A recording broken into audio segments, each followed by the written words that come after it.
Well, last week we said Leeds were leggy. My goodness, how they proved us right. Losing to Coventry, the first loss in 2024. And now they've got a stubborn Blackburn side coming to town whose fans are annoyed at charging them 47 quid to come and watch the side. To preview all of that, we've got Steve, our Leeds fan. How are you, Steve? I'm all right, mate. How are you? Oh, good. And we've got a very out-of-pocket Harry. How are you? Yeah, good, mate. Thank you.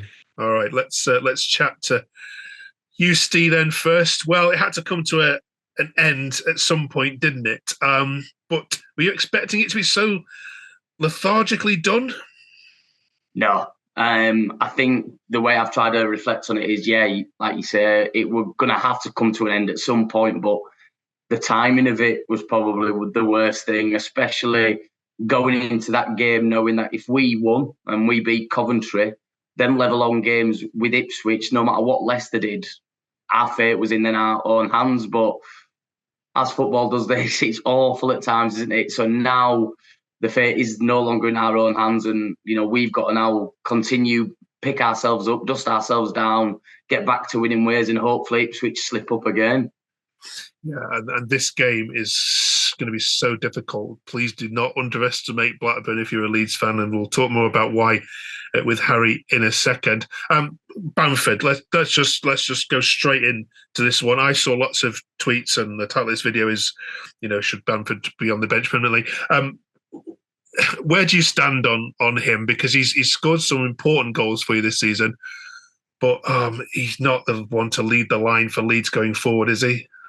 No, it's a really difficult one because as a striker, you can see his off the ball work is great. He always engages the defenders, always takes them away, leaving other space for other players. But yeah, he has scored some crucial goals. But actually, when it's crunch time and when it really matters, I don't feel he's ever really grabbed the ball by its horns, as it were, and really taken his chance. There was a flashing cross across the box early in the half against Coventry, and he just didn't seem a bust a gut to get there. And Farker took him off quite early in comparison to what he normally does, and I think that were a bit of a reflection.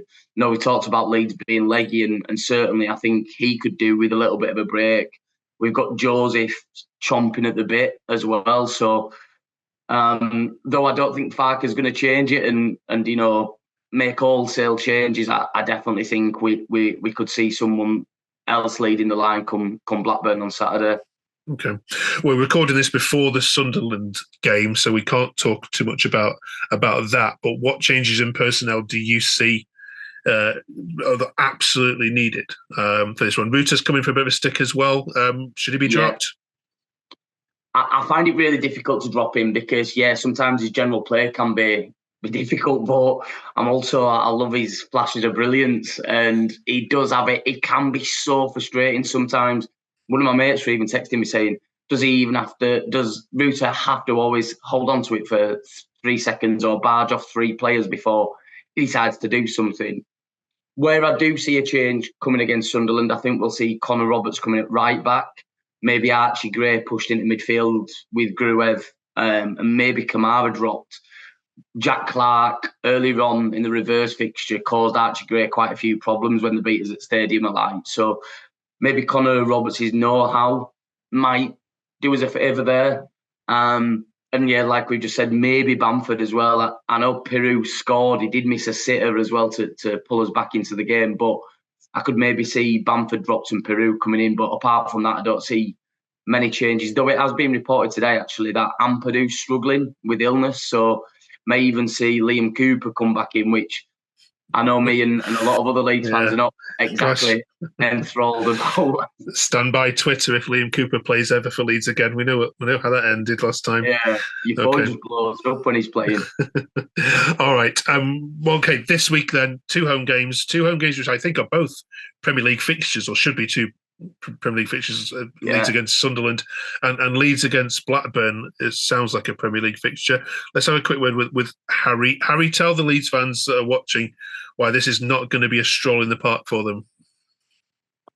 Well, Rovers go there in a lot of confidence, I think. I think the performances against Ipswich and Southampton in the last couple of games have shown that we can go toe to toe with the big boys. I think we're unlucky maybe to get maybe even 6 points from those games. We're full on confidence at the minute. Last few games have shown that Eustace had time. We've settled, and we're going to make it difficult. We're not a team that are going to get pushed over like we were at the start of the season. We don't give away sloppy goals at the minute.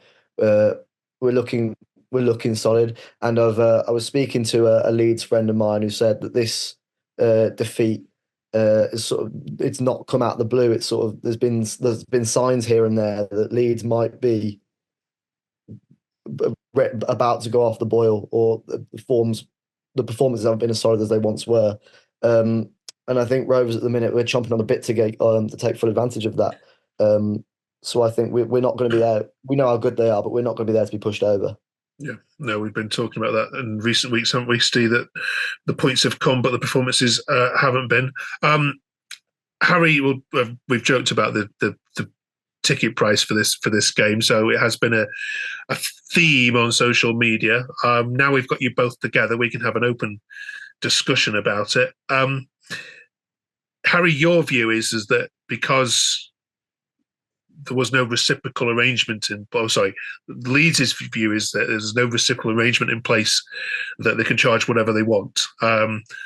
Did Blackburn charge Leeds 47 quid, Harry? No, I mean, I don't know. I think we charged them a bit more than what they were expecting, but it was nothing in the region of 47 quid. I think, I mean, they're entitled to charge as much as they want, but like I said this the other week, football lives and dies on its fans. If there's no one coming in, then what's the point? I think, especially with what's going on, it's people go to the club to watch their team as an escape, and if you're charging 50 quid, then so many people aren't going to be able to afford to chalk out that kind of money. Okay. So I think it's kind of ridiculous. I think you're talking 20 quid is 20, maybe 25 is the most you should be asking, but 50, it's extortionate. And not to gang up on you here, Steve, because I know you don't set the prices, but a Southampton fan who've just been told that they also are going to be charged 47 quid for the what might be the Leeds promotion party on the last day of the season, to come and watch that. What you're a fair and honest fellow, and we're not having to go at you here, but this is extortionate, isn't it? Yeah, it is. And I think, Harry, you make a good point there about, charging and outcharging, pricing out the fans. The reality is, though, we get charged that. We've set two categories throughout the season, category A, category B. And for the general fans, it's either 47 or 35. But the demand's there from a Leeds fans' point of view. That's not me to say it makes it better, but the business owners of Leeds United realise, well, they can sort of charge what they want and we'll still pay it. But, of course, there's that agreement being with every club at the start of the season. We can either match the prices and keep it both for when we go to each other's ground or not. And I think those that have agreed have got a fair price, and those that haven't are, rightly so, complaining about it. I totally agree. No one should be paying 47 quid for a ticket. I guess it's from a home point of view, we know that we'll still fill it. And unfortunately, it may mean that there's a lesser away contingent there, but to be totally honest, I don't think that'll do us too much harm, because we don't want you to be singing on your voice too much. So I'm balanced with it, because no one should be paying those prices, but at the same time, if you don't have a full backing, I'm not going to complain if you boys are quiet. Okay. Just talking about crowds, the Hull fans were surprised at the lack of atmosphere at Ellen Road. Has it gone a bit flat in recent games? Do you think nerves are kicking in, Steve? Yeah, I definitely think that's a lot to do with it, the nerves. Even, if I'm honest, even against Leicester on the Friday, especially first half, I was pretty surprised how quiet we were. Then when we actually started getting a bit of a hand of the ball, we did come into it a little bit more. But I think there's just a lot of nervous tension around Elland Road at the moment. But going into the Sunderland game and Blackburn game this week, we are unbeaten at home this year. And I think we, at the very least, we want to keep that unbeaten. We know that Sunderland and Blackburn, respectively, will want to come and take that unbeaten record away from us. So there's going to be a bit of onus on the fans now to really get behind the team, especially after a loss and a few question mark performances to get us back on the back into winning ways. Sorry. Okay. All right then. Harry, last one for you. It was a 2-0 at Ewood Park, this the reverse fixture. How impressed were you with Leeds at that time?